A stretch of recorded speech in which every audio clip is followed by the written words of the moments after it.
Am I the asshole for throwing away my daughter's baby? As a father, I'd always considered myself a patient man. But there was one thing that had been testing my limits lately: my daughter's doll. This is one of those fancy ones that cries, giggles, and makes other baby noises. She walks around the house calling it her baby and refuses to give it its toy bottle to stop the crying. It was her pride and joy, but the cause of my misery. I was just fired from my job due to mass layoffs, and walking into my home hearing that horrid baby doll cry was my breaking point. I decided that I'd had enough. I waited until my daughter was asleep and snuck into her room.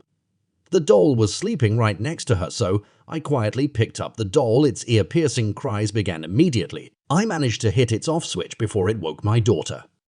I ran out of her room and into the kitchen, grabbed a trash bag, and threw the doll inside. I must have accidentally hit the doll switch because its cries grew louder as I tied a knot in the bag and took it outside. I swear it knew what I was doing.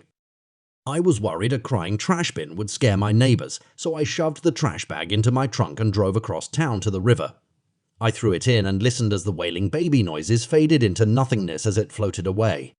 The next morning, my daughter was screaming that her baby was gone. My wife, not knowing what I had done, made up some story about how the baby must have grown up and moved out of the house. It worked. Our daughter went on and on about how she hoped her baby would write to her. But finally, I was at peace. I told my wife the truth, and we ended up having a heated fight.